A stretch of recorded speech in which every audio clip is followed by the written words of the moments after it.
देख रहे हैं अवाम के उठाए गए सवालात, हालत आसरा पर तबसरों, तज्जियों, खबरों पर मुहित प्रोग्राम न्यूज लाइन रिदा सैफी के साथ।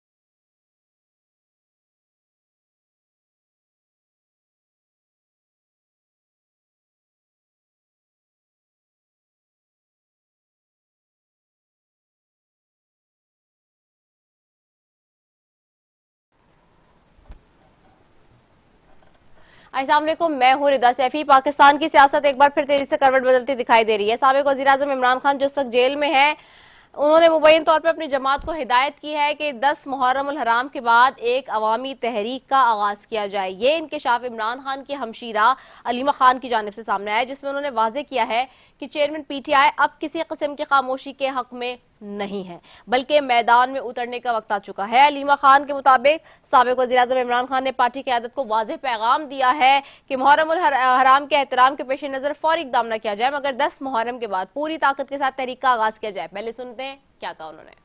बेहतर है बनिस्बत इस निज़ाम को कबूल करने से, इस गुलामी के निज़ाम को कबूल करने से, इसलिए उन्होंने आज अनाउंस किया है, उन्होंने कहा है कि इस गुलामी के निज़ाम से बेहतर है कि आप फौरन 10 मुहर्रम के बाद अपनी पार्टी को उन्होंने इंस्ट्रक्शन भेज दिया है कि आप तहरीक शुरू कर दें। क्या इमरान खान की जानिब से तहरीक चलाने का फैसला हालात के मुताबिक दुरुस्त हिकमत अमली है या महज जज्बाती रद्द अमल है? दूसरी तरफ पीटीआई कैद में मौजूद क़यादत बिलखुसूस शाह महमूद कुरैशी ने पार्टी क़यादत को तजवीज़ दी कि हुकूमत के साथ मुज़ाकरात का रास्ता अपनाया जाए। इत्तलात के मुताबिक शाह महमूद समेत कई रहनुमाओं का ख्याल है कि तसादुम की पॉलिसी के बजाय सियासी मफाहमत के जरिए मसाइल का हल निकालना ज्यादा मौसर होगा। ये इख्तिलाफ राय जाहिर करता है कि पार्टी के अंदर दो मुतजाद धड़े मौजूद हैं, एक जो जारहाना सियासी तहरीक के हामी है हमेशा से, और दूसरे जो मुज़ाकरात के जरिए सियासी हल तलाश करने के ख्वाह है। सवाल ये पैदा होता है कि क्या इमरान खान इस किस्म के इख्तिलाफ को पार्टी में बर्दाश्त करेंगे या फिर सख्त मौक़िफ़ के अपनाने वाले रहनुमाओं को तरजीह देंगे। दूसरी जानिब एक और बयान जो तवज्जो तलब है वो ये कि सीनियर सियासतदान जावेद हाशमी, जो माजी में तहरीक इंसाफ का भी हिस्सा रह चुके हैं, उन्होंने मौजूदा इंतखाबी नताइज पर बड़ा दावा किया है। उनके बकौल नवाज शरीफ और शहबाज शरीफ अपनी अपनी नशिस्तें 70 से 80 हजार वोटों के वाज़ेह मार्जिन से हारे थे। क्या कहा उन्होंने, आइए सुनते हैं। उनसे भी बुरी हालत। देखें, मियाँ साहब का जो लोग कह रहे हैं 76,000 के वोट से, जो शहबाज शरीफ साहब है ये भी तकरीबन 67,000 वोट की लीड से हारे हैं। अलबत्ता मरीम नवाज 8 या 10,000 के इनको ज़रूरत पड़ी अपना रिजल्ट।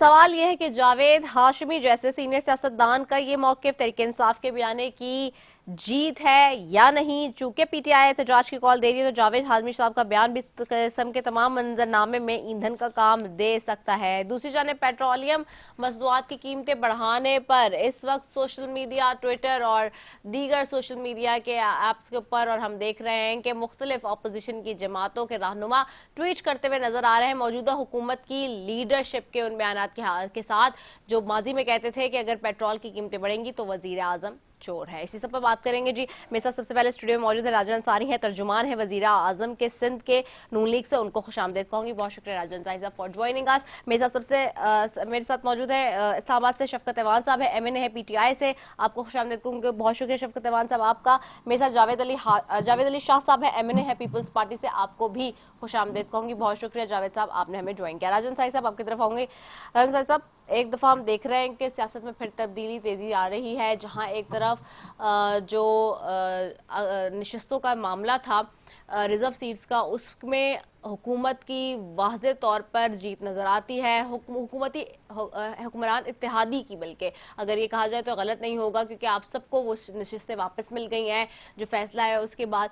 दूसरी तरफ अब अलीमा खान साहबा कह रही हैं, जो कि हमशीरा हैं साबिक़ वज़ीर-ए-आज़म इमरान खान की, कि तहरीक चलाई जाएगी 10 मुहर्रम उल हराम के बाद। क्या कहेंगे? देखें, सबसे पहले तो मैं ये बात वाज़े करना चाहूँ कि पीटीआई को अब हम एक सियासी जमात नहीं समझते हैं, ना ही वो कौमी असम्बली में मौजूद है, उनके आज़ाद अरकान वहाँ मौजूद हैं और वो अपने आप को रिलेट करते हैं पीटीआई से। आईनी और कानूनी तौर पर हम उसको पीटीआई तस्वर नहीं करते। दूसरी बात यह है कि इमरान खान ने अगर जेल में बैठकर और वो समझते हैं कि बाहर पाकिस्तान अभी भी वही है और वो वहाँ से चीज़ों को हिलाएंगे और वो कहेंगे कि जी तहरीक का आगाज़ कर लो और मुहर्रम के बाद तहरीक शुरू कर दो और तहरीक शुरू हो जाएगी, तो ये उनकी खाम ख्याली है। हम बहैसियत सियासी जमात भी और बहैसियत हुकूमत भी तैयार हैं, वो आएँ। एहतजाज करना हर पाकिस्तानी शहरी का हक है, उनका जमहूरी हक है, आइनी हक है। आएँ, कोई तकलीफ़ है अपना मुतालबा सामने रखें, एहतजाज करें। लेकिन जिस तरह वज़ीर आला KPK ने अभी हाल ही में तकारीर की हैं कि हम हथियार लेके आएंगे, हम गोलियां चलाएंगे, बल्कि उन्होंने अल्फाज कहा कि हम उसको जलसे में कह रहे हैं कि हम ठोकेंगे, गोलियां ठोकेंगे। ये कोई इंडिया की कोई फिल्म चल रही है, कोई बॉलीवुड का कोई एक्टर बात कर रहा है या कोई वज़ीर आला KPK बात कर रहा है। तो इस तरह के रवैये बर्दाश्त नहीं होंगे। रियासत की रिट को किसी ने चैलेंज किया, हथियार लेके आए, गोली और गाली की सियासत की, तो फिर उसी ताकत से, उसी सख्ती से निपटा जाएगा। इनसे तहरीक चलानी है, बड़े शौक से चलाएं। लेकिन मैं समझता हूं इस वक्त पाकिस्तान के जो सियासी हालात हैं उसमें मुझे नहीं लगता कि ये तहरीक कामयाब होगी या अवाम अब फिर एक जहनी मरीज के कहने पर तहरीक का अपने आप को ईंधन बनाएंगे। मुझे तो ये भी नहीं पता कि वो अलीमा खान जब गई हैं उनसे बात करने तो उन्होंने अलीमा खान को देख के बात की है या अपने सामने पड़ी हुई बेजान चीज़ों को देखकर बात की है, क्योंकि मुझे ये पता चला है कि वो जेल के अंदर अभी वो जो सामने बेजान चीज़ें या दीवार पे कोई लटकती हुई कोई चीज़ है उसको देखकर मुखातिब होते हैं। ये तो उनकी जहनी कैफियत है। तो वो एक ऐसा शख्स जो इस कदर अपने, मैं समझता हूँ उसकी जहनी तवाज़ुन इस कदर बिगड़ चुका है, वो अभी वो तहरीक की कॉल देगा और वो समझता है कि पाकिस्तान के लोग बेवकूफ़ हैं कि वो एक जहनी बीमार शख्स के कहने पर वो तहरीक का हिस्सा बन जाएंगे और रोडों पे निकल आएंगे। मैं समझता हूँ अब पाकिस्तान तब्दील हो चुका है। पाकिस्तान के लोग ये समझते हैं कि इस वक्त जो हुकूमत पाकिस्तान है वो बेहतरीन और मजबूत और सेफ हाथों के अंदर है। पाकिस्तान आगे बढ़ रहा है, पाकिस्तान की मईशत तरक्की कर रही है। मोहतरम वज़ीर आज़म की क़यादत में पाकिस्तान की जो मईशत है वो मैं समझता हूँ कि बहुत बेहतरीन अंदाज में आगे बढ़ रही है। आपने देखा नहीं कि जो हमारा पासपोर्ट था आलमी रेटिंग पर 113 नंबर पे था, आज वो टॉप 100 में आ गया है। बतदरीज उसमें बेहतरी आएगी। पाकिस्तान की इज्जत दुनिया के अंदर बढ़ी है। हाँ, जहाँ पे मैं समझता हूँ कि हमारे पड़ोस में जंग और फिर अभी पाक भारत जो जंग हुई, अभी भी बॉर्डर्स पे टेंशन है, उसकी वजह से चैलेंजेस बहुत सारी हैं, लेकिन उसके बावजूद भी पाकिस्तान बड़ी तेज़ी से आगे बढ़ रहा है। पाकिस्तान मैच्योर अंदाज में आगे बढ़ रहा है। पाकिस्तान की हुकूमत एक ऐसे शख्स के हाथ में जिसका नाम शहबाज शरीफ है, जो बड़ी जिम्मेदाराना पॉलिटिक्स कर रहा है, बड़ी एक स्टेट्समैन के अंदाज में वो दुनिया के अंदर अपने आप को मनवा रहा है। उसने अपनी अफवाज की इज्जत को भी बहाल किया है, उसने मुल्क की इज्जत को बहाल किया है और पाकिस्तान की मईशत को आगे लेके चल रहा है, जिसकी वजह से सरमाएदार जितने भी दुनिया में सरमाएदार हैं वो उनका एतमाद पाकिस्तान पर बढ़ा है। अब आप आने वाले दिनों में देखेंगी कि पाकिस्तान में डायरेक्ट इन्वेस्टमेंट होगी, इंडस्ट्रियलाइजेशन बढ़ेगी, यहाँ पे स्मॉल माइक्रो फाइनेंसिंग के हवाले से बड़ी ज़बरदस्त और इनकलाबी इकदामात इंशाल्लाह पाकिस्तानी हुकूमत उठाने जा रही है। तो हम सलाम पेश करते हैं अपने वज़ीर आज़म को। हम समझते हैं कि वो और उनकी पूरी टीम जितनी मेहनत से, लगन से और सबसे बड़ी बात कि शफाफियत के साथ काम कर रही है, उसकी मिसाल नहीं मिलती है। ठीक हो गया है। शफकत ऐवान साहब आपकी तरफ होंगे, आप इस पे भी हम बात कर लेते हैं कि अब आगे का लाएअमल जो तैयार होने की बात हो रही है। एक तरफ पार्टी में शाह महमूद कुरैशी जैसे लोग जो कहते हैं कि जी मुज़ाकरत की तरफ जाना चाहिए, जैसे अभी इन्होंने भी कहा कि जी वज़ीर आज़म शहबाज शरीफ ने कहा कि आइए पार्टी पे टेबल पे बैठिए, और एक तरफ तहरीक की बात हो रही है और उसमें इख्तिलाफ से राय पाया जाता है। यहाँ पे डिक्टेटरशिप नहीं है, सारे बंदों का पॉइंट ऑफ व्यू देखा जाता है, सुना जाता है और जिसमें ज्यादा वेटेज होती है वो अपनाया जाता है। ये सियासी पार्टी है, ये नहीं है कि कोई हाइब्रिड निजाम है और कोई ऊपर से चला रहा है। हमें हमारे अपने लोग चला रहे हैं, सियासी लोग चला रहे हैं। ये बात हर बंदे का अपना पॉइंट ऑफ व्यू है। शाह महमूद कुरैशी के पॉइंट ऑफ व्यू को भी हम बिल्कुल इंडोर्स करते हैं और खान साहब का जो पॉइंट ऑफ व्यू है उसको भी। अब इसकी मीटिंग होगी, पॉलिटिकल पार्टी है, उसके पॉलिटिकल कमेटी है और उसमें ये डिसाइड होगा कि आइंदा लाएअमल क्या होना है। लेकिन खान साहब ने तो कह दिया तहरीक चलेगी, तो तहरीक इंशाल्लाह ताला 10 मुहर्रम के बाद चलेगी और दुनिया देखेगी। कोई बात नहीं, गोलियां हमें पहले भी मारी है, फिर भी मारे, हमें इससे फर्क नहीं पड़ता। हम गोलियां खाने के लिए तैयार है, हमारे सीने हाजिर है। ये रियासत जो जुल्म सितम सस्तायत कर रही है हम पे, हम 2 साल से बर्दाश्त कर रहे हैं, अगले कई सालों तक भी तैयार है। लेकिन इस मुल्क पे इंशाअल्लाह ताला आइन और कानून भी बहाल होगा, इस मुल्क पे जमहूरियत भी बहाल होगी और इस मुल्क में कोई हाइब्रिड निजाम नहीं चलेगा। इस मुल्क में इंशाअल्लाह ताला पूरी डेमोक्रेटिक सिस्टम आएगा और इमरान खान इस मुल्क को लीड करेगा और ये मुल्क तरक्की करेगा। बिल्कुल। अच्छा, ठीक हो गया। अच्छा, अब ये बताइए कि ये जो तहरीक होगी इसमें क्या लाएअमल तैयार किया जाएगा? क्या ये उसी तरह होगी जैसे 26 नवंबर को हुई, या फिर अब इसमें कोई तब्दीली आएगी? मेरे ख्याल में तब्दीली आएगी, और अब क्या आएगी और क्या डिसाइड होगा ये तो कमेटी डिसाइड करेगी कि एहतजाज का लाएअमल क्या होना है।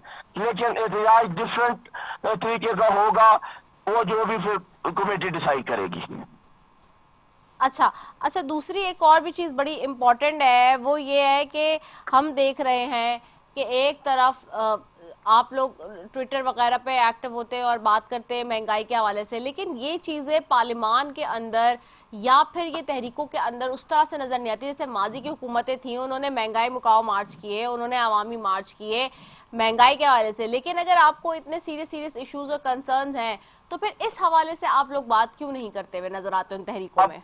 आप हमारी सेनेट की सारी तकारीर उठाकर देख लें, हर बंदे ने महंगाई की बात की है, हर बंदे ने ये जो फस्तायत फैलाई जा रही है उसकी बात की है, और हर बंदे ने कहा है कि आप गरीब को और मार रहे हैं, ज्यादा टैक्स लगा रहे हैं, किसान को मार रहे हैं, मजदूर को मार रहे हैं, सनतकार को आप कत्लेआम कर रहे हैं। लेकिन होता क्या है हमारे साथ कि हमारी कौमी असेंबली में स्पीचेस एडिट होती हैं और वो हमें नहीं दी जाती। मेरी बजट की स्पीच मुझे नहीं मिली, मैं बार बार गया हूं, मुझे बजट की स्पीच नहीं मिली। मैंने उसमें आवाम की थी, मैंने लोगों की बात की थी। अब पता नहीं क्यों मुझे पूरा हक है उस फोरम पे बोलने का, लेकिन मुझे नहीं दी गई। इसी तरह हमारे और लोग जिन्होंने हुकूमत का चेहरा बेनकाब किया, हुकूमत को उनका चेहरा नफसी दिखाया है, उनकी स्पीचेस नहीं दी जा रही। तो ये तो हमारे साथ फस्तायत की जा रही है। ये कौन से मुल्क की बात करते हैं, कौन से आइन और कानून की बात करते हैं? जो कुछ सुप्रीम कोर्ट ऑफ पाकिस्तान ने, मुझे सुप्रीम कोर्ट ऑफ पाकिस्तान कहते हुए भी शर्म आती है, जो कुछ उन्होंने किया है रिजर्व सीटों में। मैं खुद वकील हूँ, पिछले 20 साल से प्रैक्टिस कर रहा हूँ, इतना घिनौना चेहरा मैंने नहीं देखा जुडिशरी का जो इस वक्त है। और खुदा की कसम शर्म क्या, तो रोना आता है कि मुल्क का निजाम तबाह बर्बाद करके रख दिया है लोगों ने अपने जाती मफाद के लिए। और मेरे मौला अली अलैहिस्सलाम का कौल है कि कुफ्र का निजाम तो रह सकता है लेकिन जुल्म और नाइंसाफी का निजाम नहीं रह सकता। मुझे बहुत डर है कि ये मुआशरा कब तक कायम रहता है इतनी जुल्म और नाइंसाफी के साथ। ठीक हो गया है, जुल्म का निजाम नहीं रह सकता, कुफ्र का तो चल सकता है। बैरिस्टर जमीर घुमरो की तरफ जाऊंगी, पीपल्स पार्टी से सेनेटर हैं जी। बैरिस्टर साहब बहुत शुक्रिया आपका भी। बैरिस्टर साहब, पाकिस्तान की सियासत में हम देख रहे हैं बड़ी तेजी से तब्दीली आ रही है। साबिक वज़ीर आज़म की हमशीरा का शॉट भी हमने चलाया है, सब वो कहते हैं 10 मुहर्रम के बाद पूरी ताकत के साथ तहरीक का आगाज किया जाएगा। और दूसरी तरफ जो है वो हम देखते हैं कि ये जो सीटों का मामला हुआ है खास तौर पे, इसके बाद बहुत ज्यादा रिएक्शन आ रहा है अपोजिशन का। जी, मेरे ख्याल में अपोजिशन का जो रिएक्शन है वो मिसप्लेस्ड है, क्योंकि ये फैसला जो है वो उनके हक में तो नहीं आया, लेकिन ये फैसला आइन के आर्टिकल 51 के मुताबिक है। क्योंकि आइन के आर्टिकल 51 में लिखा हुआ है कि इंडिपेंडेंट कैंडिडेट्स किसी पार्टी को 3 दिन में ज्वाइन कर सकते हैं, किसी पॉलिटिकल पार्टी को जिसकी सीटें होंगी नेशनल असेंबली में, तो मेरे ख्याल में, या सूबाई असेंबलीज में। तो मेरे ख्याल में ये अगर जो है वो इस फैसले को सियासी तौर पर कोई पॉलिटिकल पार्टीज उछालना चाहते हैं क्योंकि उनके हक में नहीं है, तो ये नहीं कहा जा सकता कि ये फैसला आइन और कानून के मुताबिक नहीं है। आप इस बेसिस पर जो है वो किसी को डेनिग्रेट करना चाहते हैं, अपनी सियासत बढ़ाना चाहते हैं, तो दूसरी बात है। लेकिन सबको पता है कि रिजर्व सीट्स का जो मामला है वो आइन के 51 आर्टिकल के तहत जो है वो सुप्रीम कोर्ट का जो माजी का फैसला था वो बिल्कुल ठीक नहीं था और उस पे इख्तिलाफ राय था, और जो है बिल्कुल आइन की आर्टिकल 51 की वायोलेशन तस्वर किया जा रहा था। लेकिन अभी अगर उन्होंने रिव्यू में जो है वो आइन को बहाल किया है, और आइन के मुताबिक फैसला किया है, भले वो पॉलिटिकल अनपॉपुलर फैसला हो, ये भी होते हैं पॉलिटिकल अनपॉपुलर फैसले होते हैं। कोर्ट्स को तो कानून को देखना है, कोर्ट को ये नहीं देखना है कि किसी पॉलिटिकल पार्टी से आप सीटें ले रहे हैं या किसी पॉलिटिकल पार्टी का राइट है।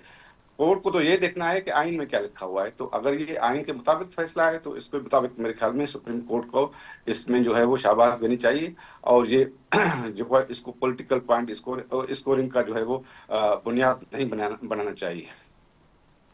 अच्छा, अब ये बुनियाद बनाए ना बनाए, लेकिन एक तरफ आप जैसे अब आप कह रहे हैं कि आप उसकी जो तशरीह कर रहे हैं 51 के तहत हुआ है, इसी तरह दीगर वकला का कहना कुछ और है, कोई जजेस कुछ और राय दे रहे हैं। यहाँ पे इस सारी सूरत हाल में जहाँ इख्तिलाफ राय पाया जाता हो, जहाँ मुख्तलिफ आरा हों, ऐसी सूरत हाल में वहाँ पे आप क्या समझते हैं और कैसे देखते हैं? एक तरफ ऑफ कोर्स पॉलिटिकल आपका इंक्लाइन है, लेकिन दूसरी तरफ ये भी तो हमें देखना है कि अगर ऑपोजिशन इसी तरह से रहती है तो ऑपोजिशन की जो सूरत है, जो एक शक्ल है पार्लियामान के अंदर, वो सिर्फ अलामती रह जाएगी, लोग कह रहे हैं। वो बिल्कुल अलामती रहे, कुछ भी रहे, लेकिन सुप्रीम कोर्ट जो फैसला करेगी वो तो आइन के मुताबिक करेगी ना।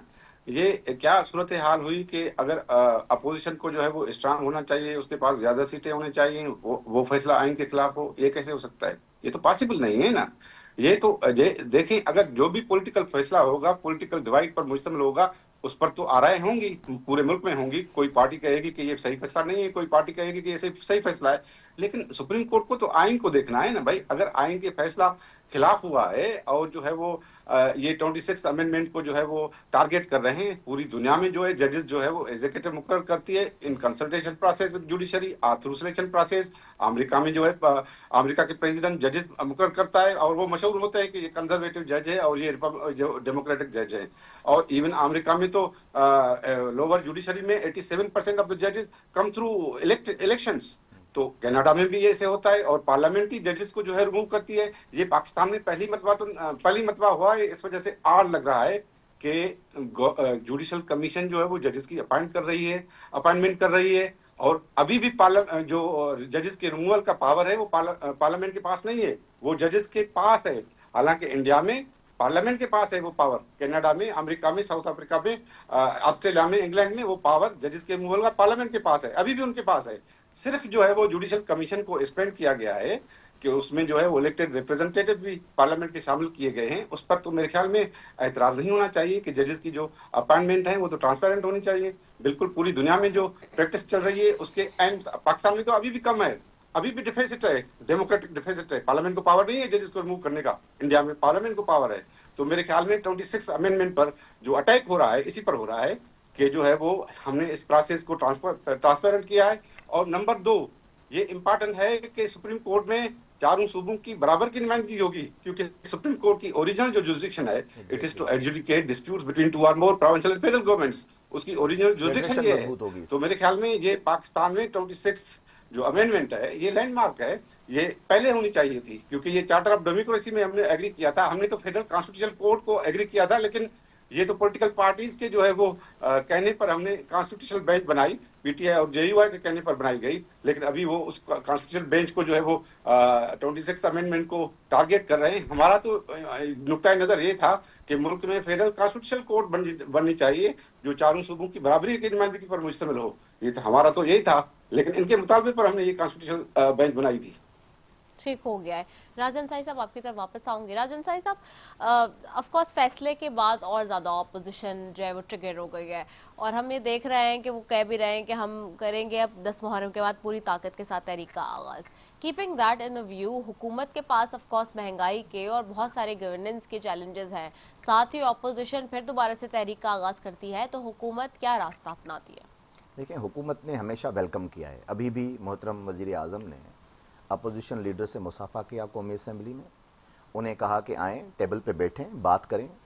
पीटीआई के से रिलेटेड जो भी लोग अपने आप को कहते हैं कि जी हम पीटीआई के हैं और कौमी असम्बली में मौजूद हैं, हम उन्हें आज भी ये कहते हैं कौमी धारे में आ जाएं, आप बैठ के बात करते हैं पाकिस्तान को आगे बढ़ाने के लिए, पाकिस्तान की मईशत को तक़वियत देने के लिए, पाकिस्तान में जो पाकिस्तानी अवाम को दरपेश चैलेंजेस हैं उससे निमटने के लिए मिल के आएँ, मिलें और बैठ के पाकिस्तान को आगे बढ़ाएं। और ये आज की नहीं है, जब ये हुकूमत में थे और मोहतरम शहबाज शरीफ साहब जो हैं वो अपोजिशन लीडर थे, उन्होंने अपनी पहली स्पीच में इन्हें मीसाक मईशत की दावत दी थी आए बैठें और मुल्क की मईशत को आगे बढ़ाने के लिए काम करें। लेकिन उन्होंने हमेशा इंतकामी सियासत का जो रास्ता है वो इख्तियार किया, और इंतकामी सियासत का रास्ता इख्तियार करने में आपने देखा कि पाकिस्तान पीछे चला गया।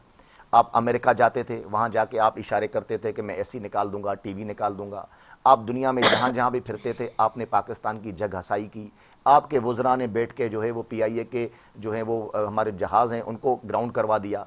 आपकी जितनी भी पॉलिसीज़ थी, क्योंकि आपके चेहरे पर और एक इंतकाम का पर्दा था, आपकी आंखों पे इंतकाम की ऐनक लगी हुई थी, जिसकी वजह से पाकिस्तान ने उसकी कीमत अदा की। अभी भी आप अपोजिशन की जितनी भी जमातें हैं बशमूल PTI, वो तहरीक चलाना चाहें ज़रूर चलाएं।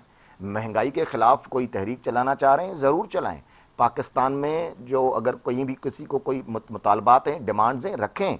लेकिन आपका माजी बता रहा है कि आप एक सियासी जमात की तरह, एक मुल्क की मुहब्बे वतन जमात की तरह एहतजाज नहीं करते हैं।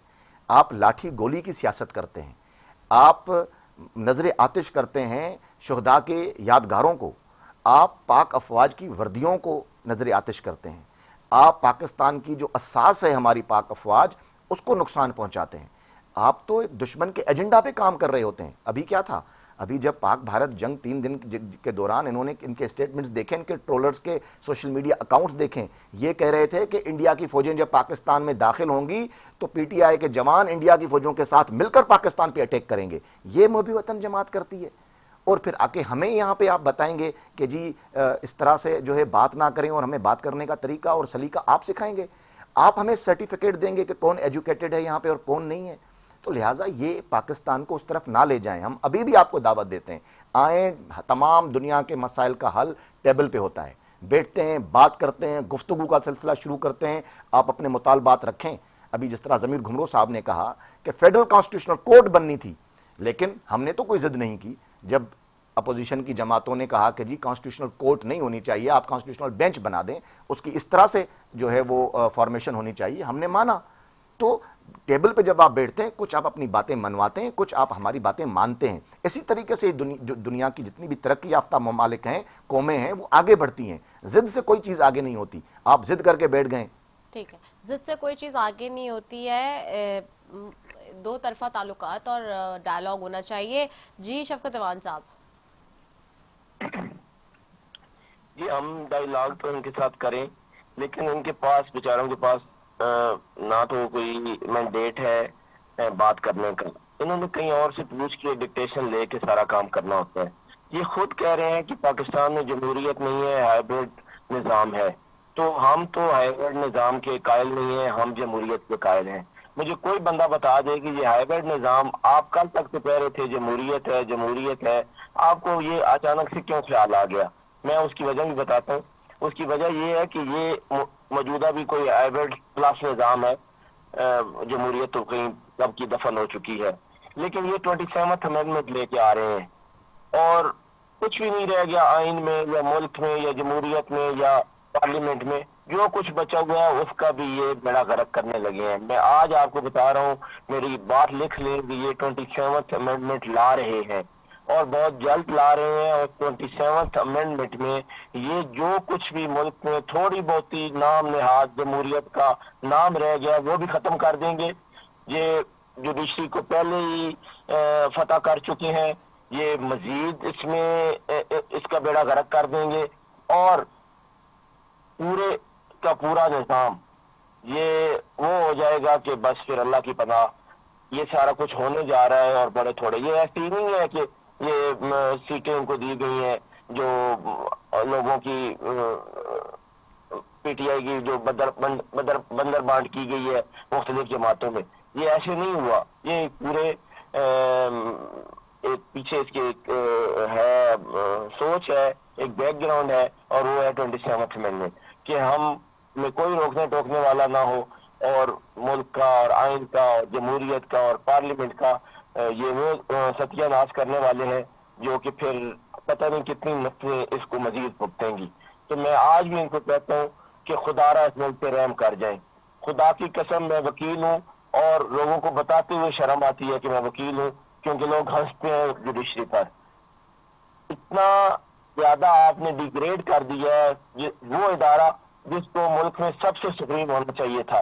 लोग उसकी बात करते हुए हंसते हैं, क्योंकि पता है कि कोई भी जज अपना फैसला खुद नहीं करता है। वो फैसले आए हैं, इमरान खान साहब की जो जमानतें खारिज नहीं है, उसमें कोई सोच भी नहीं सकता कि ये 109 की मुलजिम की 2 साल के बाद जमानत हाई कोर्ट से खारिज हो जाएगी। 140 साल तारीख है हमारे कानून की, 160 साल 1863 की हमारे पास ये कानून चल रहा है और आज तक ये नहीं हुआ सिवाय भुट्टो साहब के केस के, जिसकी आज भी सुप्रीम कोर्ट माफिया मांग रही है और फिर आज उसको दोबारा से केस ट्रायल करके और कह रहे हैं कि जी गलत हुआ था। उसके बाद ये आज हुआ है कि 109 के मुलजिम की आपने जमानत खारिज की है, आप फिर माफी मांगेंगे, आप फिर कुछ हफ्ते बाद कहेंगे हम पे दबाव था और हमने उस वजह से किया है। खुदारा इस मुल्क को चलने दे और जजेस को इतना इस हद तक जलील ना करें कि लोग बिल्कुल ही इस निजाम से उनकी तवक्को तो पहले ही नहीं रही और बागी होते। मैं तो इतना कहता हूँ। ठीक है, लोग बाकी हो जाएं निज़ाम से। बैरिस्टर ज़मीर घुमरू साहब, आपकी तरफ वापस आऊंगी। साहब, 27वीं अमेंडमेंट की बातें हो रही हैं कि आप वो भी लेकर आ रहे हैं। 26वीं पे ही इतने ज़्यादा एतराज़ात हैं, कहा गया कि इससे सब कुछ जब्त हो जाएगा, जमहूरियत ख़त्म हो जाएगी। अभी 27 के ऊपर भी हो रही है कि 27 लाई जा रही है।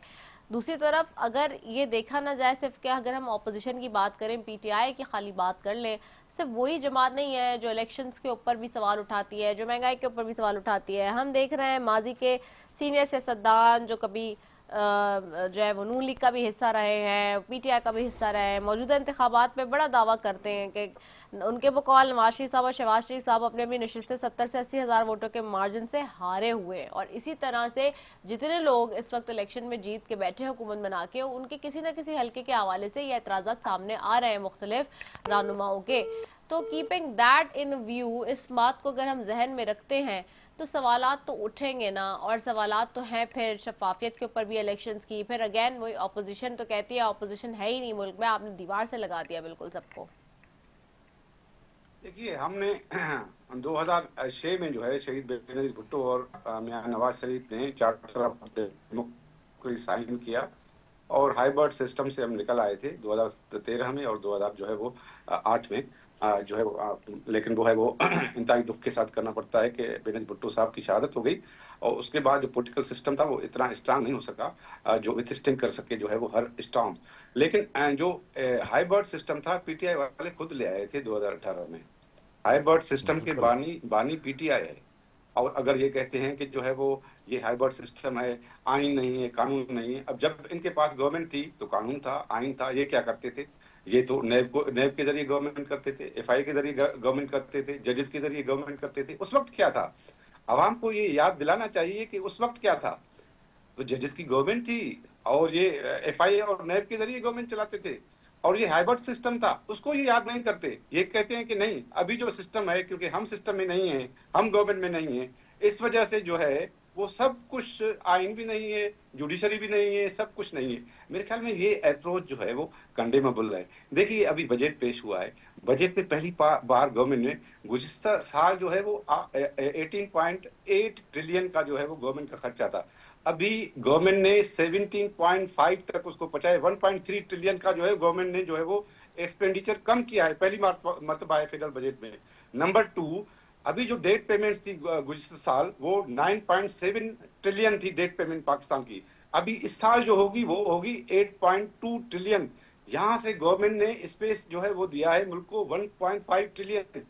तो मेरे ख्याल में मौजूदा जो हालात थे, जिस नहज पर मुल्क को जो है पीटीआई ने पहुंचाया था और जिस नहज से जो है वो गवर्नमेंट मुल्क को जो है माशी तौर पर बाहर निकाल के आई है, उसको अप्रिशिएट करना पड़ेगा। बड़े डिफिकल्ट, हमें भी ऑब्जेक्शन थे बजट पर, काफी ऑब्जेक्शन थे। हमारे कुछ ऑब्जेक्शन जो है वो एड्रेस किए गए, जैसे सोलर पैनल्स पर जो है वो टैक्स 50% की गई, जैसे जो है वो हायर एजुकेशन जो है वो उसका बजट जो है वो बहाल किया गया 100%, जैसे कि बेनजीर इनकम सपोर्ट प्रोग्राम जो पाकिस्तान में आइन में दिया हुआ है कि लोगों को सोशल सिक्योरिटी दी जाएगी और इंग्लैंड में सबसे बड़ी पेमेंट जो है वो यही सोशल सिक्योरिटी की होती है, वो सेशन 20% बढ़ाई गई। तो इस तरह से काफी इकदाम, अभी एग्रीकल्चर को एड्रेस नहीं किया गया उस तरह से, लेकिन गवर्नमेंट ने टैक्स नहीं लगाया और टैक्स में जो है वो कमी भी की। तो मेरे ख्याल में मौजूदा हालात में इस तरह का बजट देना कोई जो है वो आम अमल नहीं है। तो इस वजह से अपोजिशन को तो ये है कि हम क्रिटिसाइज करेंगे, हमारे को गवर्नमेंट नहीं है तो कुछ भी नहीं है। वो एक बंदे पर जो है वो उनकी जो है वो आंख अटकी हुई है कि ये जब निकलेगा नहीं निकलेगा तो हमारे पास कुछ भी नहीं। मेरे ख्याल में इससे बुहरान से निकलने के लिए अपोजिशन को जो है पहले भी कमेटी बनी थी स्पीकर की सरबराही में, टास्क में आना चाहिए। पॉलिटिकल पार्टी देखिए हम भी तो लड़े थे ना, पाकिस्तान पीपल्स पार्टी और मुस्लिम लीग नवाज, लेकिन हम टास्क में आ गए, हमने चार्टर ऑफ डेमोक्रेसी किया, हमने 2013 में जो मुस्लिम लीग की गवर्नमेंट आई हमने उसको डिफेंड किया, हालांकि हम गवर्नमेंट में नहीं थे। हम तो उसके खिलाफ जो लॉन्ग मार्चेस हुई, जो पीटीआई ने क्या किया था उस डेमोक्रेटिक गवर्नमेंट के खिलाफ, तो हम तो डेमोक्रेटिक गवर्नमेंट के साथ थे। तो पॉलिटिकल पार्टीज अगर टेबल पर नहीं बैठेंगी, वो कहेंगे कि नहीं आपके पास पावर नहीं है। तो क्या आपके पास पावर था 2018 में? आपके फैसले कौन करता था? आप तो ये तो बताए ना, आपके फैसले कौन करता था? अभी आपको पॉलिटिकल पार्टीज के साथ बैठना पड़ेगा, जैसे आप 26 अमेंडमेंट में हमारे साथ बैठे थे, बाद में वोट देने के लिए आपने पॉलिटिकल पॉइंटिंग स्कोरिंग की, आप चले गए, लेकिन आप तो प्रोसेस में थे। कॉन्स्टिट्यूशनल बेंच तो आपका था कि मुतालबा कि कॉन्स्टिट्यूशनल बेंच, हमारा तो मुतालबा था कि फेडरल कॉन्स्टिट्यूशनल कोर्ट कायम करेंगे, और वो कायम हो जाती तो मेरे ख्याल में ये जो है वो जो एतराजात अभी आ रहे हैं वो नहीं आने थे। लेकिन अभी मुल्क में जो है वो डेमोक्रेसी जो है वो पटड़ी पर चल पड़ी है। फाइबर सिस्टम आपने कायम किया था, और अभी डेमोक्रेटिक सिस्टम के जरिए, कॉन्स्टिट्यूशन के जरिए हम आगे बढ़ेंगे, मईशत आगे बढ़ेगी, हमारी फॉरेन पॉलिसी आगे बढ़ेगी, हमारी तरक्की आगे बढ़ेगी, तरक्की आगे होगी। तो इस तरीके से होगी, डायलॉग की सूरत में होगी। पॉलिटिकल पार्टीज को डायलॉग करना चाहिए, पीटीआई को डायलॉग में आना चाहिए, इसके पास कोई और रास्ता नहीं है। ये जो दूसरे रास्ते तलाश करते हैं वो सारे बंद हो गए, अमेरिका से लेकर पाकिस्तान तक। अमेरिका से लेके पाकिस्तान सारे रास्ते बंद हो गए, डायलॉग की तरफ आना चाहिए। राजन साहिब साहब आपकी तरफ आऊंगी। राज साहब, जैसे हम जावेद आजमी साहब का मौके भी आपने सॉर्ट अप भी सुना, उन्होंने भी क्या कहा, उन्होंने तो बड़ा दावा किया कि नशिस्तें अपनी हार चुके हैं, तो किसी भी वक्त तब्दीली आ सकती है। और वो कहते हैं ना, माजी में भी कहा जाता था कि जी सफ़ा पलटते देर नहीं लगता, मरीम नवाज साहबा भी कहती थी। तो अब ये जो सूरत हाल इस वक्त है, चूँकि अपोजिशन कह रही है कि जी अब हम करेंगे 10 मुहर्रम के बाद अपनी जो लॉन्च है तहरीक, तो उसको पेश नज़र रखते हुए अगर डायलॉग की तरफ नहीं आती अपोजिशन और वो बैठ जाती है फिर धरने की तरफ, हुकूमत क्या करेगी? ये हम तो कहते हैं ये मैदान और सारी चीज़ें उनके सामने हाजिर हैं, हमें तो कोई एतराज़ नहीं है। और आए, पहले भी मैंने कहा कि एहतजाज करना उनका जमहूरी आइनी हक है, हम कोई ताकत का इस्तेमाल नहीं करेंगे। लेकिन पाकिस्तान में जिस तरह से इन्होंने, इनका माजी में इन्होंने ये जो कुछ किया है वो करने नहीं देंगे। मैं अब चीज़ों रिपीट नहीं करना चाहता, लेकिन मसला ये है कि हम पे तो आप इल्ज़ाम लगा देते हैं कि जी हाइब्रिड रजीम है और फिलाना है। आपके अपने वज़ीर आज़म के इंटरव्यूज़ हैं और वो सोशल मीडिया पे हैं, सर्च करें अभी आ जाएंगे, हर किसी के मोबाइल में देख सकते हैं। वो ये कहते थे कि जी मैं तो गवर्नमेंट चलाता ही नहीं था, गवर्नमेंट तो कोई और चलाता था। वो खुद उनका एतराफ़ है, खुद एतराफ़ है। तो उस वक़्त, अच्छा, फिर वो उससे चंद दिन पहले तक कहते थे कि जी सब ठीक है, आर्मी चीफ कौम का बाप होता है और हम सब एक पेज पर हैं, मेरे ऊपर पाकिस्तान आर्मी के चीफ के बड़े एहसानात हैं कि जी हमने मुल्क को आगे लेके चल रहे हैं, वो मेरे साथ खड़े हैं। वो खुद करते थे। खुद उन्होंने कहा कि जी प्राइम मिनिस्टर की फ़ोन कॉल टेप करना तो उनका काम है, बिल्कुल होना चाहिए। खुद वकालत करते रहे। उस ज़माने में इनको हाइब्रिड रजीम का ख्याल नहीं आ रहा था। अब जब पाकिस्तान तरक्की कर रहा है, अच्छा उस वक्त तो चलो दूसरे इंडिकेटर्स नज़र नहीं आ रहे थे ना, सिर्फ यही चल रहा था, आप मेरे वालिद साहब, मैं आपका वालिद साहब, ये चल रहा था वहां पे। उस वक्त तो कोई इंडिकेटर्स नहीं थे, ना मुल्क तरक्की कर रहा था, ना मेगा प्रोजेक्ट्स लग रहे थे, ना मोटरवेज बन रहे थे, ना इंडस्ट्री लग रही थी, ना फॉरेन इन्वेस्टमेंट हो रहा था, लंगर खाने चल रहे थे और अंडे कट्टे और इस तरह की चीजें हो रही थी। उस वक्त तो कोई इस तरह की चीज नहीं थी। अब पाकिस्तान एक पेज पे, हम उस एक पेज की सपोर्ट क्यों कर रहे हैं, क्यों हम आज प्रेज कर रहे हैं फील्ड मार्शल जनाब हाफिज आसिम मुनीर साहब को, क्यों हम पाक अफवाज के साथ खड़े? क्योंकि पाक अफवाज इस वक्त पेशावराना खिदमात सर अंजाम दे रहे हैं, वो सियासत में मुदाखलत नहीं कर रहे। और सियासी मैदान में उन्होंने, मोहतरम आप देख रहा कि जब जंग लग रही थी या जो कुछ वहां हो रहा था, वो प्राइम मिनिस्टर को फोन करके उनसे परमिशन तलब कर रहे थे as a chief executive of the country. तो एक जबरदस्त जो जमहूरियत में जो निज़ाम मुतय्यन है, जो डोमेन्स हर इदारे के मुतय्यन है आइन के अंदर, उस पर वो हम काम कर रहे हैं। और साथ आप देख रहे हैं कि मोटरवेज भी बन रहे हैं, आप साथ देख रहे हैं कि इंडस्ट्रियलाइजेशन भी हो रही है, आप साथ देख रहे हैं कि मुल्क की मईशत भी आगे बढ़ रही है, पासपोर्ट भी आपका 113 से टॉप 100 पे आ रहा है। तो ये तरक्की के इंडिकेटर्स मैं समझता हूं। और फिर हम अभी 2030 तक इलेक्ट्रिक व्हीकल्स की तरफ जा रहे हैं, सिस्टम में इलेक्ट्रिकल व्हीकल्स को लेके आ रहे हैं, आलूदगी का मुकाबला किया जा रहा है। पंजाब में मरियम नवाज साहिबा जिस तरह काम कर रही हैं, सारे आज उनके दुश्मन भी कह रहे हैं कि बहुत बेहतरीन काम हो रहा है। इतने प्रोजेक्ट्स हैं कि हर डेली कोई ना कोई प्रोजेक्ट लॉन्च हो रहा है। तो ये क्या है? ठीक हो गया। आज मरियम नवाज साहबा जो काम करी है पंजाब में, दुश्मन भी कह रहे हैं कि जी बेहतरीन काम करिए। बहुत शुक्रिया आजम साई साहब आपका, शफकत अवान साहब आपका, बैरिस्टर ज़मीर घुमर साहब आपका, तीनों मज़हब मेहमानों को बेहद शुक्रिया। नाज़रीन, इसी के साथ अपनी मेज़बान को दीजिए इजाज़त। पाकिस्तान जिंदाबाद।